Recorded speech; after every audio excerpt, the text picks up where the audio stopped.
History is the art and culture of the Nok people, Benin bronze heads, Fulani empires that sprawled from the caliphate in Sokoto to the dusty lands of the Sudan, Yoruba monarchies and deities, Igbo republican systems of government, independent nations and civilizations, pre-colonization. History is the Royal Niger Company, the Queen's incursion into new territory, King Jaja of Okpobo, the King of Cocoa, spears raised, swords brandished, guns blazed, rebellious native chiefs vanquished.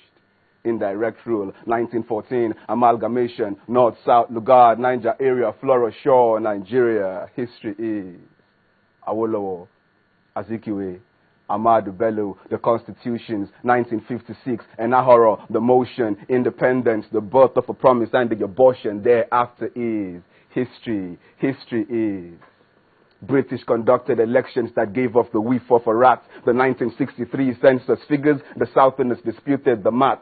Nigeria is just a mere geographical expression.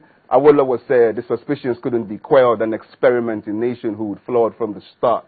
History is the horse tradings and the betrayals that followed. Yesterday's politicians whom today we remember swallowed tomorrow. Samuel Akintala's veiled alliance with the NPC. Obafemi Awolowo's unfeigned defiance of how things had come to be. The UPGA versus the NNDP 1965 Western Region elections. I won, no, we won, no, they won. Thugs, cudgels, guns, blood, bodies, death.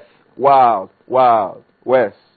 History is, hear me, chaos in the West, apprehension in the north, frustration in the east, or staring in the army. History is 5 majors, no 9. In Zegu, no Kaduna, the sound of marching boots in the palace of the Sardauna. Operation Damisa, the 1966 coup tried to provide answers, but it only raised more questions.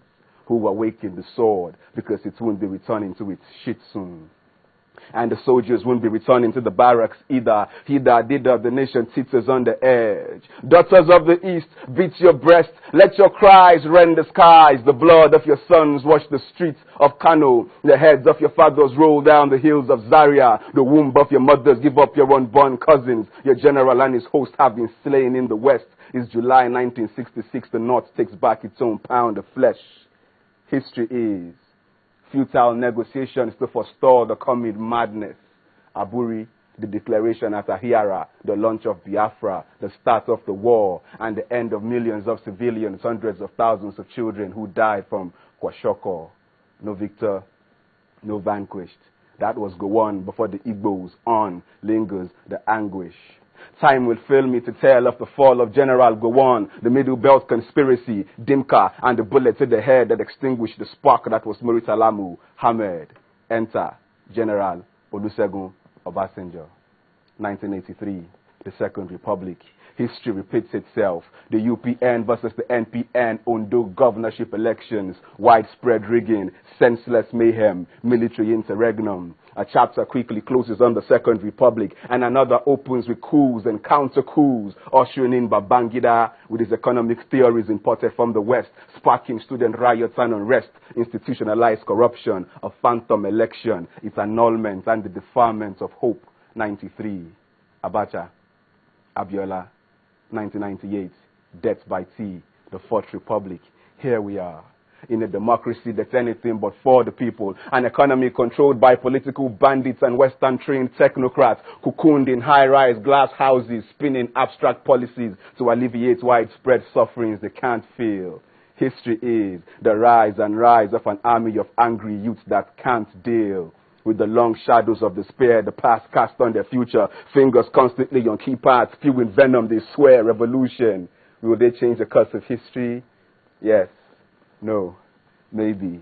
History is what we forgot, what we must remember, what we must redefine for the sake of our children. Now, then, forever, what will you do? History is a desperate poet in search of his muse. This poem has gone on for too long. Sorry, folks, I didn't mean to bore you. Thank you. Thank you very much. That was very that was very good. Thank you very much. I'm envious of people like this who are able to play around with words and make sense of it. Just before we go now, just very quickly, you've given us a bit of a history. Yeah. Where do you think we'll be in 2015? A lot of people have said Nigeria will break up, Nigeria won't. What's your hope? What do you see? Well, hope is a strong word, in this context. But what I think, 2015, I think we would have to make a choice not between good and better, but between what is and a lesser evil. Because if we look at, the political space as it is currently, we have very poor choices, to pick from, between the APC, between the PDP. You see, one interesting thing is this. If you look at June 12, what June 12 symbolizes for me is that if Nigerians find someone who can communicate a preferred future to them, they'll be able to transcend primordial sentiments and vote for that person regardless of where he's from. And religion but and all of that. As we approach 2015, we don't have those kind of characters. So what are we doing? We are queuing up behind ethnic flags.